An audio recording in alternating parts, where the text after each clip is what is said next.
Hello, everyone, and welcome back to the show. Today, we are talking all about Moana's Journey of Water, the latest attraction to open up at Epcot. And to help me have a discussion on what to expect when visiting Moana's Journey of Water is Magical Meg. So, Meg, how are you doing? I'm doing good, Bruce. How are you doing? I'm doing good. I'm looking forward to today's discussion. I know you've been there a few times, and it is opening week of the attraction to the public.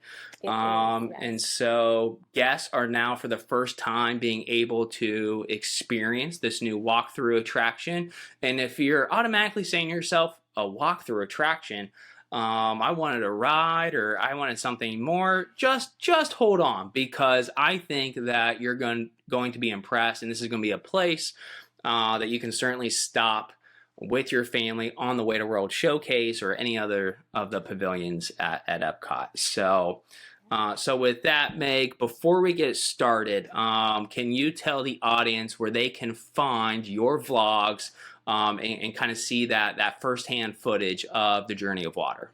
Yes, so my vlogs are on my YouTube channel, Magical Meg. So yeah, just youtube.com/Magical Meg. I have a couple different videos. I've been both during the daytime into the preview. I got to go with a cast member friend when it was in cast member preview. So I got a daytime experience. And then recently I went when it was in just soft opening previews. I got to check it out at night.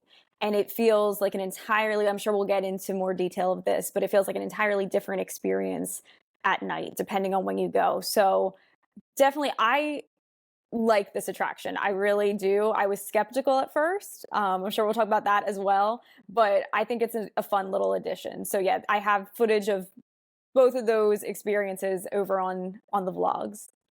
And Meg, while we're on the topic of photos, one, it is difficult. This is a place where it is difficult to capture a bad photo. Like, I feel like everyone's photos online look like stock images of the place. Like, they're that good. But what I want to say is your photos are exceptional, especially the ones at night. Or the ones with the Epcot ball in the background. So we will definitely have those up on our Instagram, and I know you've posted as well.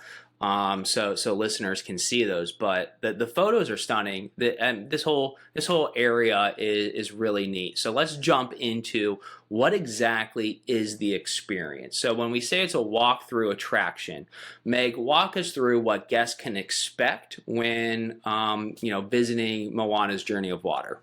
Yes, absolutely. Walk you through the walkthrough. That's what we'll do. The Exactly. Yeah, walkthrough, the exactly. walkthrough. So yeah, this attraction, I think there was a lot of misconceptions going into it because can't tell you how many times I was like on the Epcot monorail, which if you ride the Epcot monorail currently, we were just kind of discussing this before we started recording, but you can still peer down and see the current construction, like the whole center of Epcot.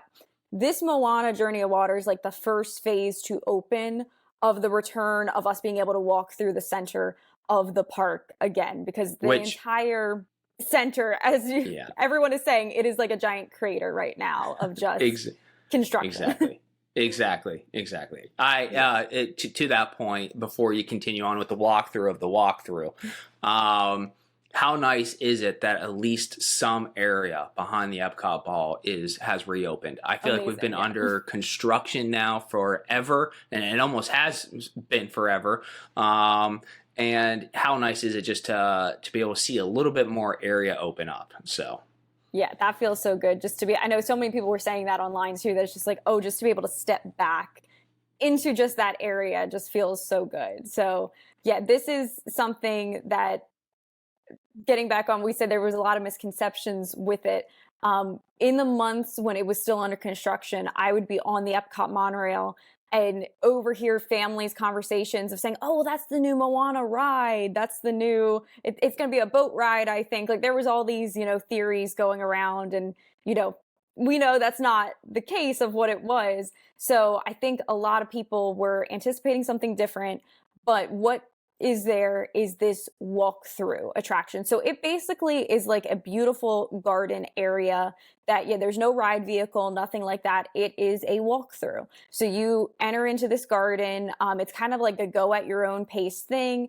And what I really liked was they did not rush you through. Everyone, in my experiences, has been very respectful going through, of like allowing the guest in front of you to kind of have their time to take photos with the various photo ops. And like there's specific spots that tend to be, everyone wants their picture with Tafiti. Everyone wants that one shot with Spaceship Earth in the background where you can see it. So everyone kind of, you know, is respectful of the time that you're back there. And I think especially as the attraction, I don't want to say dies down in popularity, but like that initial, you know, popularity buzz of it being something brand new and everyone has to go see it immediately. I think once that dies down, it's going to become just a nice, relaxing area that you can just go back and just maybe even hang out in there, like just sit on a bench. There is a few benches back in that area, or, you know, just kind of chill back in there. I think it's a nice little break from Yeah. going and riding a ride or something. It's a nice addition. And they do have like a bit of a splash pad area. So I think if you have little kids, it would be a perfect spot for them to kind of just run around, burn off some energy and kind of cool off. So it's not an attraction. Well, it's an attraction, but it's not a ride, this walkthrough. And Right. I think that though it is something that has been needed in Epcot, and it's a fun little addition. Yeah, and Meg, I think it serves two purposes. I think it's entertainment. I think it's entertaining. It is an attraction. It will, take, maybe 10, 15 minutes, depending on your pace, and if the kids are playing, even longer. But I also think it serves a function. Because it's something at Epcot. It's another thing that is built for kids. Adults are going to like it. It's really cool back there. Some of the scenes are really stunning, but it's for the little ones and they can cool off.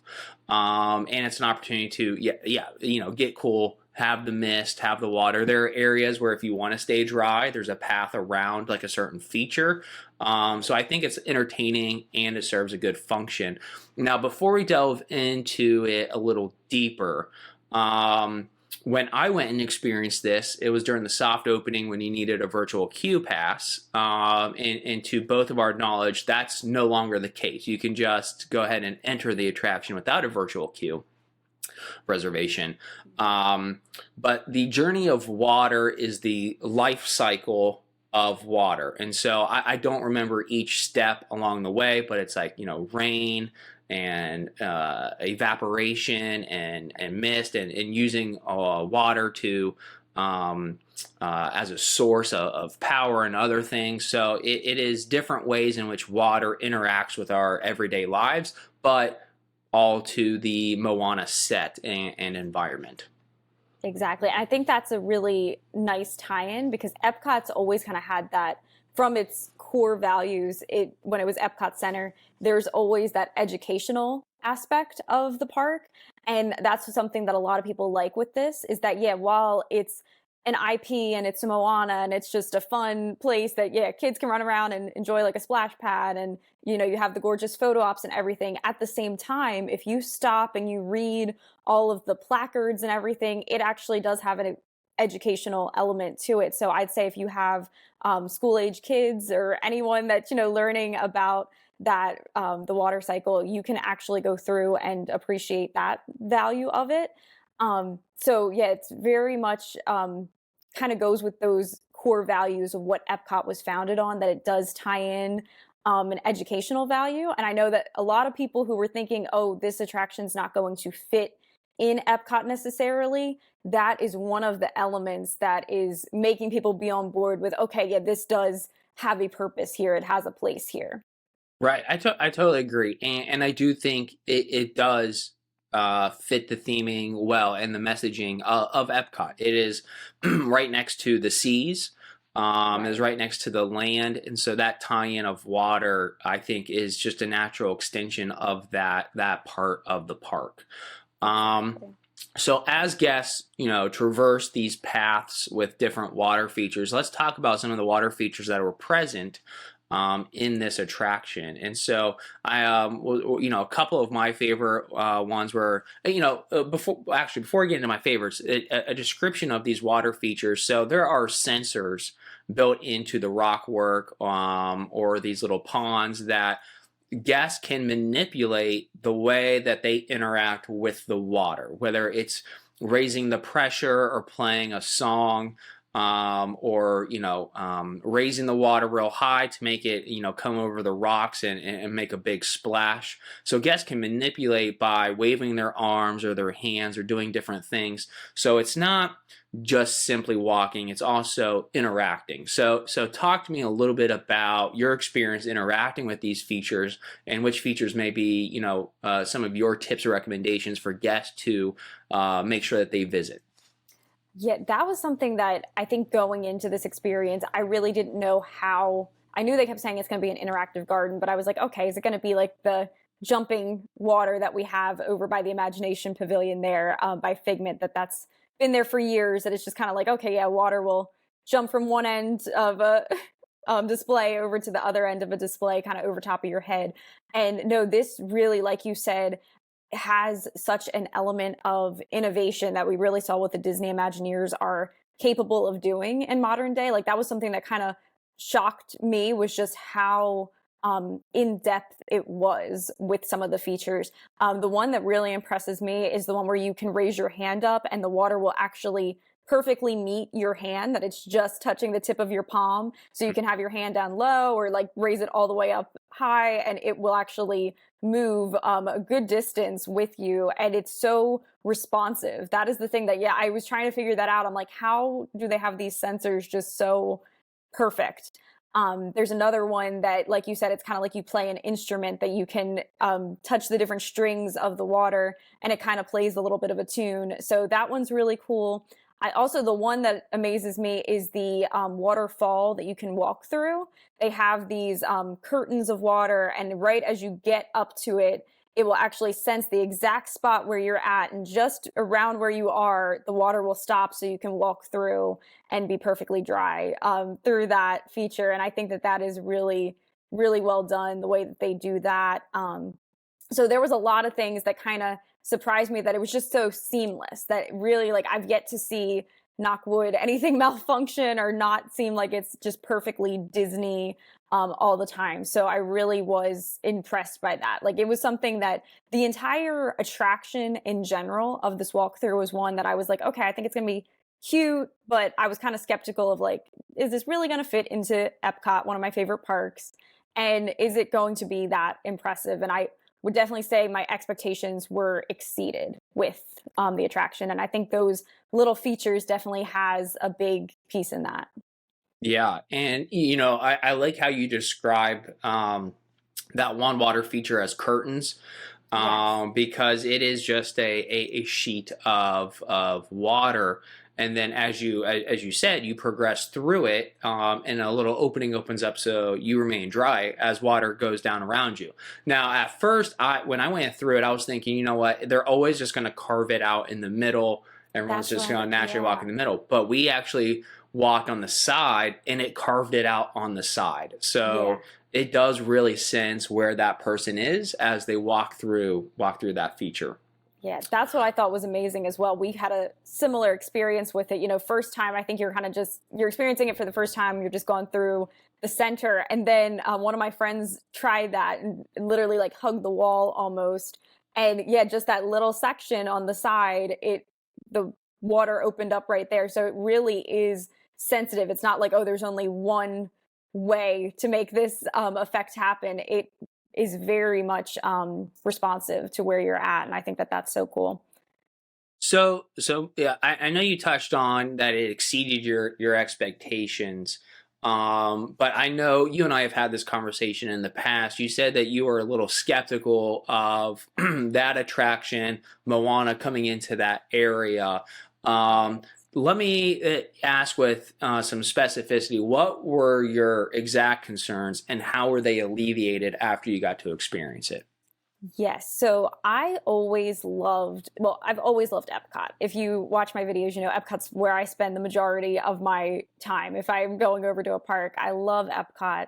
So I would definitely say I'm one of those Epcot purists. I like Epcot in its kind of like original state. I will forever miss the Fountain of Nations in the center there. And I just really liked classic Future World. I liked the way that, I don't know, there was something nostalgic about it for me. Just that area, like a futuristic city. I will agree it needed an update to feel more modern day.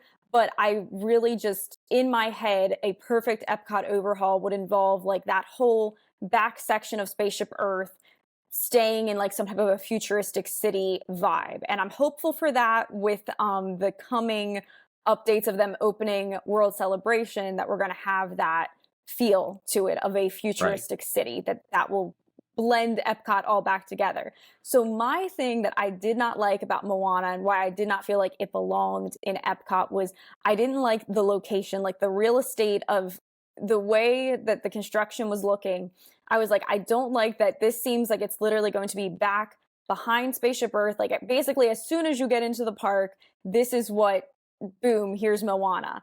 That was the thing that I just did not like, because to me, and I know a lot of other people said this, it's about water conservation. Everyone's like, oh, that probably belongs over in Animal Kingdom. That would seem like a natural fit for something like this.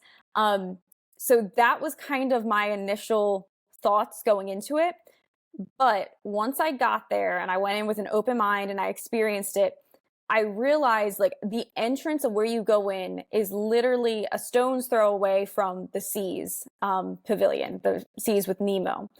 And that has always been in Epcot. That's always been a pillar of the park. And you realize like how well it's going to blend with that area. So you have the seas as a theme, and that really is just one tiny little section. And then we're still going to have the rest of World Celebration will open and exist as that futuristic city that I'm looking forward to having the feel of that back.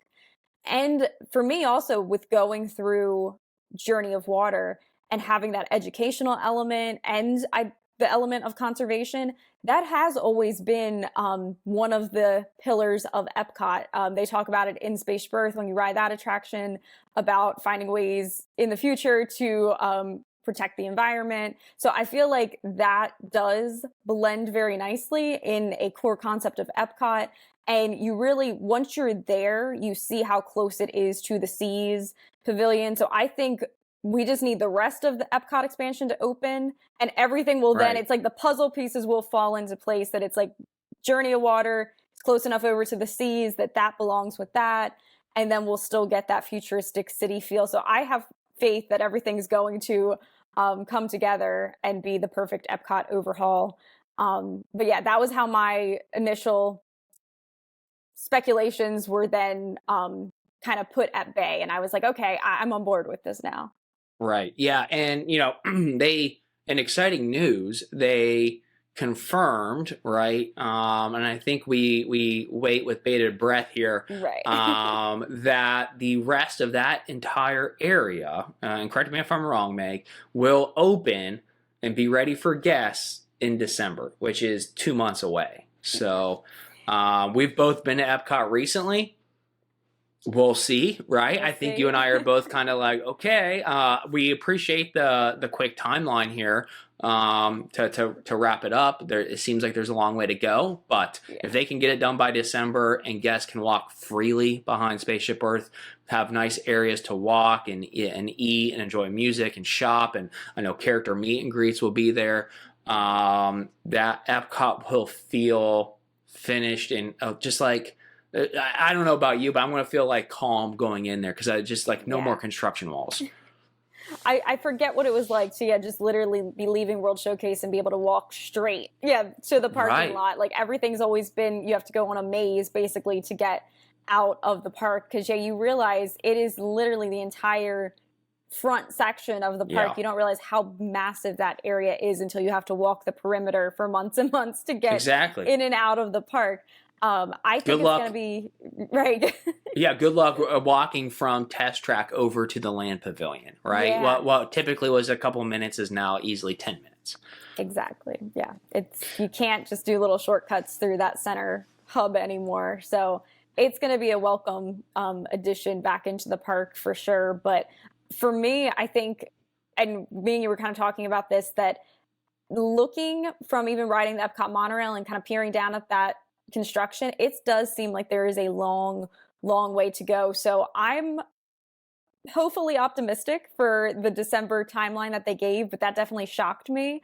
And I even kind of, when they announced that at the Destination D23, I kind of had to question. I was like trying to find, like, is that just maybe one small section of it that they're going to have ready? Or is Right. that the way they are making it sound? And they've been very close lipped and very vague with these details. And maybe that's because they're questioning if it will be ready entirely by then. But they're making it seem like, or at least they're leading everyone to believe, that the entirety of it and all those walls will be down in December. And, you know, I could potentially see that because the area, like you said, it's more so just going to be a central hub space, that it will be some pavilions for meet and greets. It will have just some pathways, landscaped, everything. So it's not like they're creating a whole new ride or something that has the intricate details and special effects of Journey of Water. You're not going to have any of those things. It's just going to be a beautiful, nice area to walk around. So in that sense, I could see that if there's just paving some paths and planting some trees and everything, maybe they can pull the act together by December. We'll see. Meg, I'm just gonna say we'll see. We'll We'll see. we'll we'll Yes. see. Fingers crossed. It'll be a nice Christmas gift to guests if they can Oh get it yeah. done in December.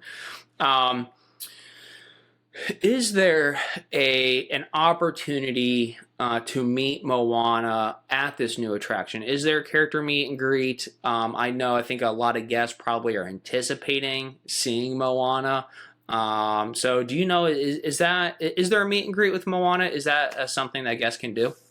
Yes, there is a meet and greet with Moana. So it did officially open on this past Monday, October 16th, the same date that the attraction itself opened. And this was something, so I went into the previews for Moana, and I was thinking about this because they kept saying that, oh, a Moana meet and greet will be coming. And I was trying to figure out the logistics of that, of like, well, where is she meeting? What's going to happen there? Is there another section they haven't opened yet? But it's literally right there at the front. So it's hard to explain exactly if you haven't yet been into the land of Journey of Water. But basically, right before you would go into the garden walkthrough area there, where they still have the sign that says Journey of Water, there's like a tiny section that kind of has some canopy overhead for shading, and that is her meet and greet spot. So they actually, a couple months ago, they opened like one of the walkways there in the center section, kind of near Spaceship Earth.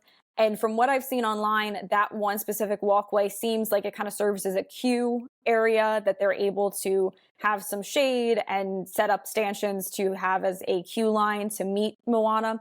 But the location of her meet and greet is right there outside of where you would go into the walkthrough attraction. So I've yet to actually see her in person. I've only seen her just online, the pictures of where the meet and greet is, but I hope to go check that out hopefully one day this week and get to see all of Good. that. Good, excellent. That's fantastic. So a couple of last points on the Journey of Water. In my opinion, is it enough to draw guests to Epcot just for this attraction and experience?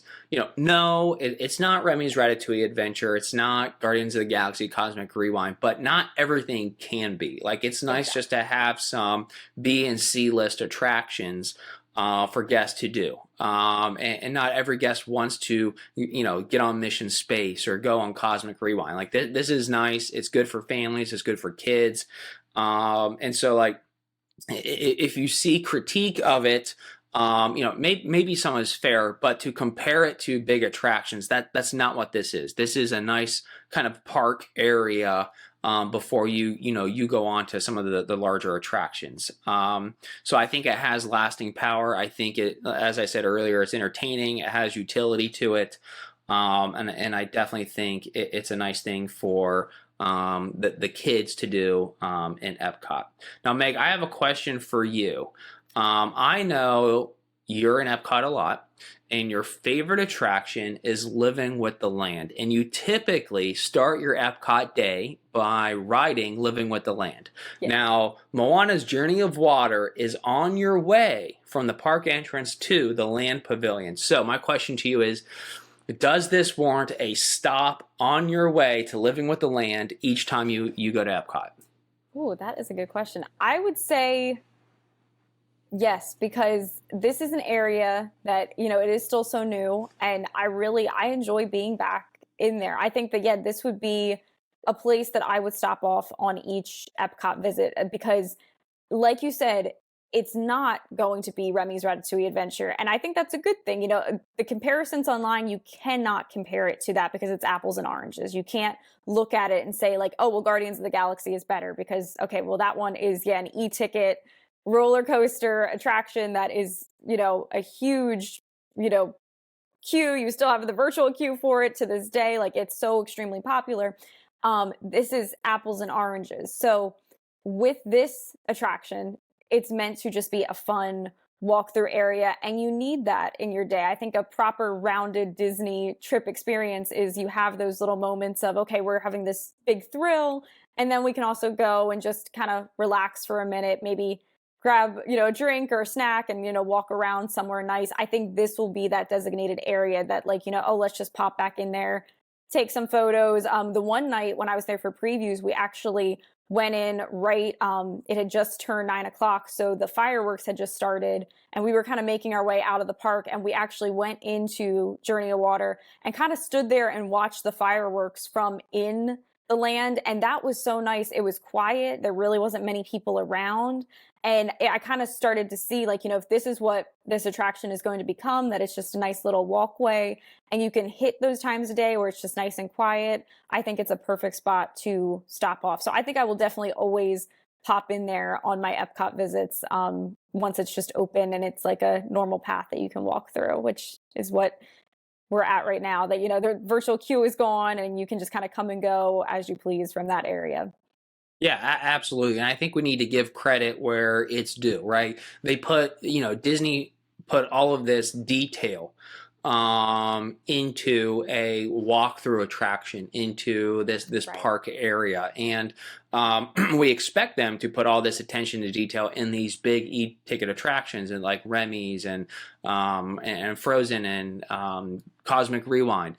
But they didn't skimp out. They didn't cheap out on this walkthrough attraction. The detail is there. The entertainment value is there, and so I think we got to give credit to them that this attention to detail is throughout the park. It's not just in the big marquee areas. Exactly. Yeah, and I think that's where, when you think about it in that lens as well, that they could have just left it as just some trees and shrubbery and just like literally a pathway or something that would eventually go into that World Celebration area. But no, they did choose to do something cute and fun and has that whimsical Disney element to it with bringing in the IP of Moana that so many people love. So I think it is definitely a welcomed addition for sure. So, Meg, before we close, do you have anything that you want to add, anything that we didn't touch on, or any last thoughts for guests who are looking to experience Moana's Journey of Water on their upcoming vacation? So I would say definitely do not skip it. It is, yeah, if you're coming on an upcoming trip, it's now open. And as we've been talking about, it's definitely worth going in there, experience it, get some photos, go in with an open mind. I will be honest, like, I actually think I kind of poke some fun at this attraction prior to it opening. I was really very skeptical about it and didn't think it was going to fit, and it's ended up really exceeding my expectations, and I had to correct myself on all the times that I was like, oh, this doesn't belong here. It really has blown me away. Yeah, they did an amazing job with this, so I'm very much excited to go back and get to check it out and get to go see it different times of the day. Like we said, checking it out both morning and night totally different experience. You get all the lights on in the evening. That's something that I really enjoyed the first time I went back in my preview at night. So definitely check it out on your upcoming trip. Don't just gloss over the area like it's not worth checking out because it's very cute.